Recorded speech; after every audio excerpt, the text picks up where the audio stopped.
Imagine you've just celebrated your 76th birthday. You're at your favorite restaurant, excited to order a meal you've loved for decades.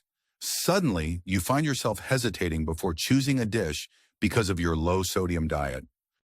In a moment of confusion, you recall all those warnings. Salt is the enemy, especially after 75. Watch your blood pressure and cut sodium or pay the price. You decide on a healthy option, but at the end of the meal, you leave feeling unsatisfied and a bit concerned. Later that evening, a wave of fatigue washes over you, heavier than the usual end-of-day tiredness. As you climb into bed, an unsettling thought crosses your mind. I've been trying my best, but is my low-sodium diet really helping? Or is it causing me more problems than I realize? For many older adults, the push to reduce sodium becomes a central focus as they try to maintain heart health, manage blood pressure, and avoid health scares. On the surface, that seems like a positive step. But the truth is, a low-sodium diet, if handled incorrectly, can open the door to serious health risks. Feeling perpetually weak or lightheaded, losing your appetite, and even developing an imbalance in crucial minerals are just a few signs you may be going down the wrong path. The stakes are high when you're in your late 70s or beyond, because every choice about your diet can ripple into bigger consequences for your overall health. Without a clear understanding of how to properly manage sodium intake, you could unintentionally rob your body of the very nutrients and energy it desperately needs. What we're about to explore could shift your entire perspective on maintaining a low-sodium lifestyle. In a moment, you'll learn 5 critical mistakes that many seniors make when cutting back on salt. You'll see how these mistakes can lead to greater fatigue, more frequent hospital visits, and even life-threatening complications. More importantly, you'll discover safe, practical ways to correct or avoid these pitfalls. By the time we're finished, you'll not only understand how to manage sodium more effectively, but also how to restore a sense of vitality you might have thought was gone for good. Doctors and specialists are finally recognizing that blindly slashing sodium without a strategy can be more dangerous than beneficial. After decades of observing older adults who carefully balanced their sodium intake, a pattern emerged. The healthiest seniors didn't simply reduce salt, they replaced it with a range of other supportive dietary practices. In this video, we're going to dive into those surprising truths backed by these new perspectives. By addressing each of these 5 mistakes head-on, you can prevent a cascade of health issues and step into your golden years with renewed energy. Before we begin, if you haven't subscribed yet, I recommend you subscribe and turn on notifications so you don't miss any future videos on essential senior health insights. If you find this video helpful at any point, please type 1 in the comments. If you feel it's not quite what you were looking for, type 0. Your feedback helps shape the content we create and ensures it remains valuable to you. So let's jump in, because mistake number 1 might already be affecting you more than you realize, without you having the slightest clue. The first common mistake is assuming that all salt is bad. That sounds logical on the surface, right? If your doctor or a friend has warned you about high blood pressure, the immediate response is often cut out all salt everywhere immediately. But in reality, sodium plays a critical role in your body's fluid balance, nerve function, and muscle contractions. When you indiscriminately cut out every grain of salt, you might be robbing your body of its ability to keep your blood pressure stable. This is where many seniors start experiencing chronic fatigue, lightheadedness when standing up, or even an erratic heartbeat. A common misconception is that as soon as you hit 75, the only healthy level of sodium is the lowest possible number you can tolerate. You might hear your neighbor say, "I'm on a 1,500 milligram a day diet, and I'm aiming to go even lower." This extreme approach, however, overlooks the fact that everybody's needs are different, and going too low can trigger deficiencies and other unwanted side effects. Let me share a story about Lydia, who is 78 and lives alone since her husband passed away. In her effort to follow her doctor's vaguely stated recommendation to watch your salt, she began eliminating almost every source of sodium. She switched to a no-salt seasoning for her food, avoided cheese, and steered clear of nearly all packaged products. At first, she was proud of her discipline, but soon she began feeling so weak that even daily tasks felt exhausting. One morning, she nearly fainted while trying to do some light gardening. Her doctor then discovered her sodium levels were dangerously low, putting her heart at risk and increasing her chances of sudden dizziness or falls. The surprising insight here is that while too much sodium is indeed harmful, your body still needs a baseline amount to function correctly. Think of sodium as an essential building block. Like a pillar in a structure, remove too much of it and the entire building can become unstable. When it comes to adjusting your diet, the key is to find a healthy range for your body, not to eradicate salt entirely. A good first step is to have an open conversation with your healthcare provider about your ideal sodium range. Practical tips might include selecting foods labeled low sodium rather than sodium-free, and sprinkling a small pinch of quality sea salt on your meals if you notice symptoms like lightheadedness or cramps. This way, you remain mindful of salt intake without swinging to the opposite extreme. The emotional benefit here is peace of mind. Rather than feeling frightened that every grain of salt is an assault on your heart, you'll start to feel more in control. You'll sense that you're doing something measured and balanced for your well-being. If you've ever worried about collapsing from sudden dizziness or never regaining the energy you once had, this measured approach to salt can feel like an enormous relief. Sometimes it's not about drastically eliminating something, it's about using it smartly. Now, the second mistake seniors often make is thinking that labeled low sodium or heart-healthy foods are automatically safe. Have you ever noticed how many packaged goods at the grocery store advertise themselves as good for your heart or heart healthy? Unfortunately, marketing can be misleading. A label might say low sodium, but the product could be compensating with added sugars, unhealthy fats, or artificial ingredients that are just as detrimental in other ways. Or it may contain hidden forms of salt such as monosodium glutamate, MSG, or various sodium compounds that don't look like salt at first glance. The misconception is that as long as the main label reads low sodium, you've done your due diligence. But food companies are clever, often using alternative flavor enhancers that still deliver a dose of sodium under different names. Howard, who is 80, experienced this firsthand when he switched to a heart-healthy canned soup after his doctor raised concerns about his blood pressure. The label read, reduced sodium, and he assumed it was the perfect choice. Over the next few weeks, he noticed his ankles started to swell, and his blood pressure readings were consistently high. Eventually, he took a closer look at the ingredients and saw multiple forms of sodium-based additives in the soup's seasoning. Sure, the sodium chloride might have been reduced, but the overall sodium content was still higher than he realized. The surprising truth is that healthy eating goes beyond just the sodium number on the nutrition label. If you see something like sodium bicarbonate, sodium benzoate, or disodium phosphate, it's likely adding up to more total sodium than you'd expect. Instead of grabbing items based solely on marketing claims, scan the actual nutrition facts. Look at the total sodium content per serving and pay attention to additional sources of salt. A practical tip is to compare different brands side by side. You might find that one brand's low sodium variety still packs 400 milligrams of sodium per serving, while another brand is closer to 150 milligrams, and that can make a huge difference over time. The emotional benefit here is the power of clarity. Many seniors feel anxious and overwhelmed by the sheer number of health products on the market. By learning to read labels closely, you can avoid feeling betrayed by clever marketing. Instead, you'll shop with confidence, secure in the knowledge that you're not getting tricked into hidden salt consumption. Imagine coming home with groceries that truly support your health goals rather than undermining them. If you're still watching this video and finding these insights valuable, please comment the number 2 below to let me know you're here. And if you haven't subscribed yet, I recommend you do that now so you can stay up to date with tips that help you live your best life at any age.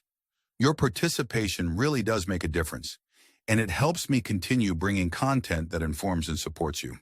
Let's discuss the third major mistake, and this one may catch you off guard: ignoring the importance of potassium. If sodium and potassium were dance partners, they'd be in a carefully choreographed routine. Each complements the other, and when one is out of balance, the performance suffers. In the body, sodium and potassium work in tandem to regulate fluid levels, muscle contractions, and even heartbeat rhythms. When seniors focus only on cutting sodium and don't pay attention to potassium, They break this crucial balance. Suddenly, the body starts hoarding sodium in an effort to keep things stable, and that can lead to higher blood pressure and other health issues. You'd be surprised at how many older adults believe potassium is only important for young athletes or those who deal with muscle cramps.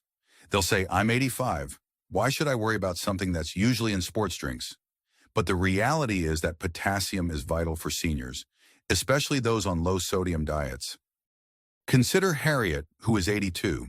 She had been diligent about reducing her salt intake, but never bothered to increase foods rich in potassium, thinking it was unnecessary.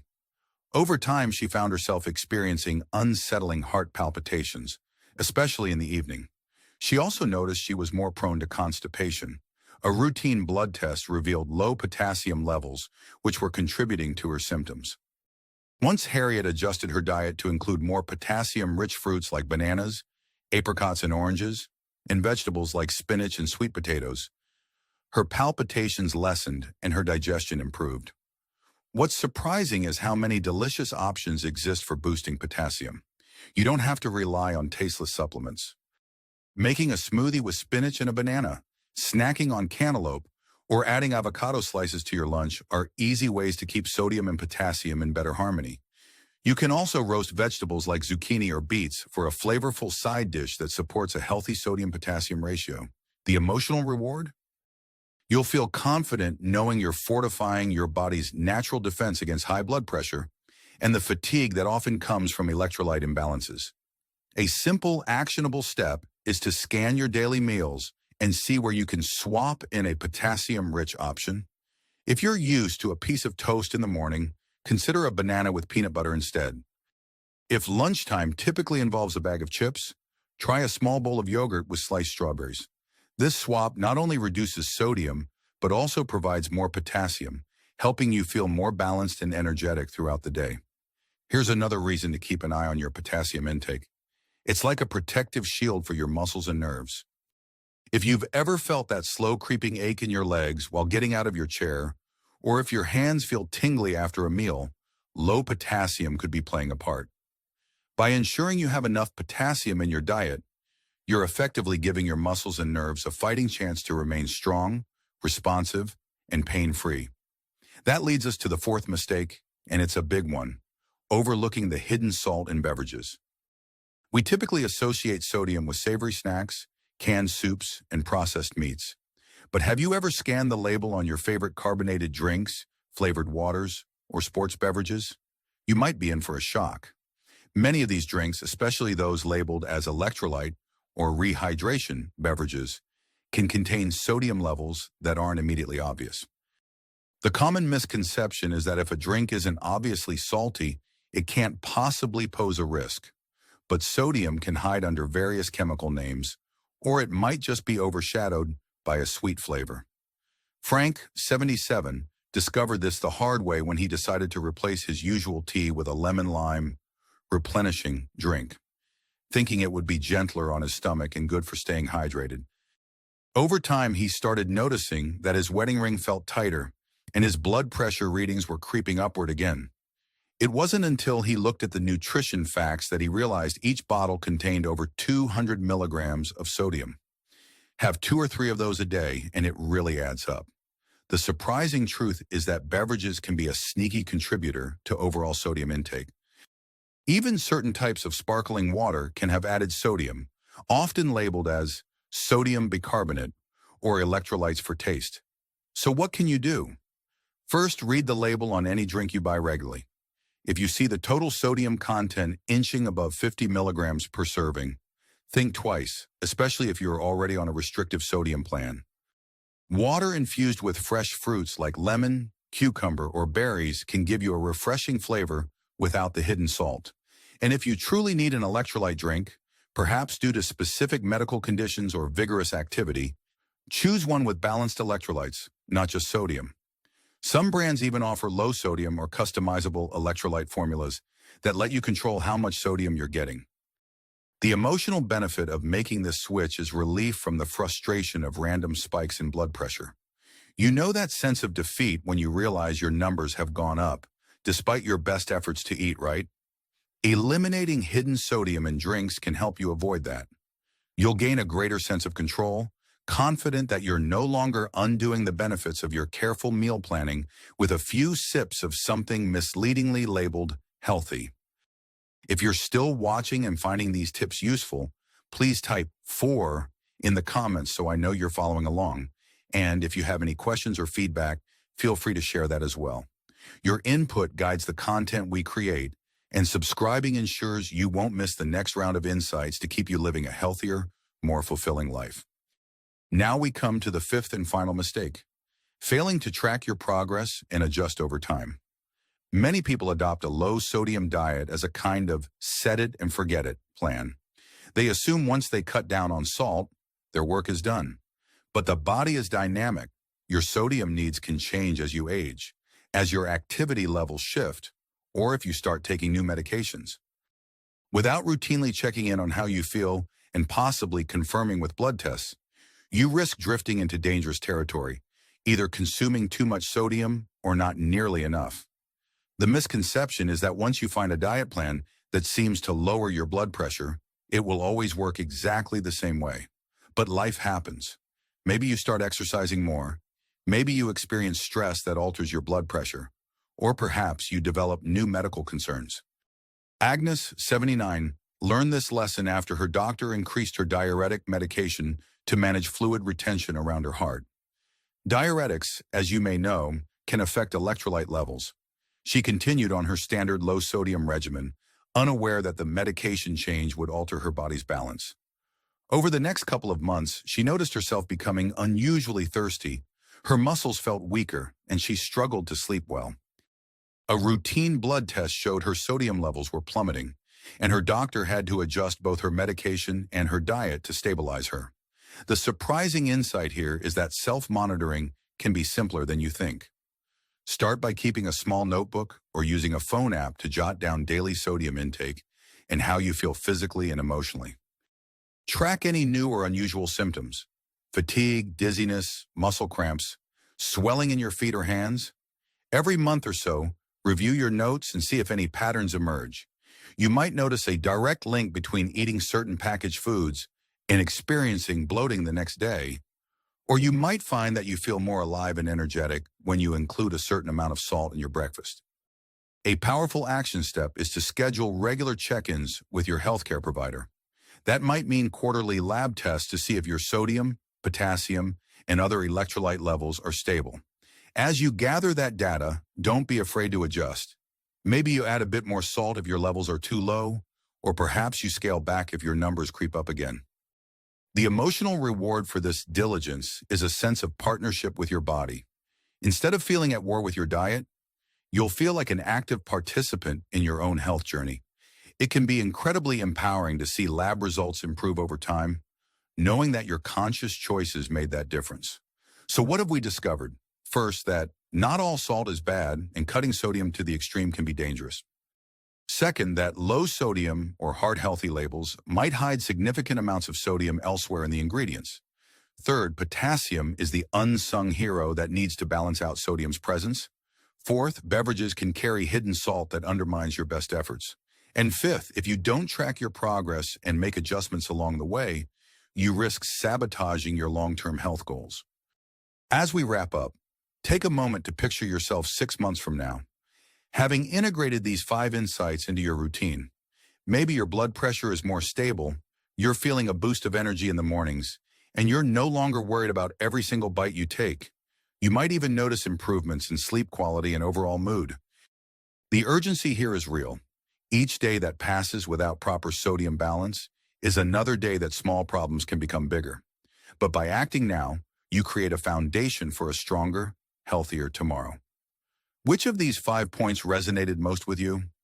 Perhaps you didn't realize how important potassium is, or maybe you're eager to start scanning your favorite drinks for hidden sodium. Think about one small step you can implement this week. It could be as simple as adding a potassium-rich fruit to your breakfast or comparing sodium labels on your usual grocery items. Small changes accumulate into big transformations, especially as the weeks turn into months and months turn into years. I'd love to hear from you in the comments. Share one thing you've learned today and how you plan to use it in your life. Your stories and insights often spark great ideas for others facing similar challenges. Plus, hearing about your progress truly inspires me to keep digging into important topics and bringing them to you. If you found this video helpful, please like, subscribe, and share it with someone else who might benefit. Your support helps this community grow, and it's a simple way to pass on vital information that could improve or even save a life. Never underestimate how far these insights can travel once shared. Thank you for joining me today. Remember, whether you're 75 or 95, you hold the power to fine-tune your health. Every small step you take toward better balance is a testament to your resilience and determination. Keep that momentum going, and we'll see you in the next video with more strategies to help you live vibrantly at any age.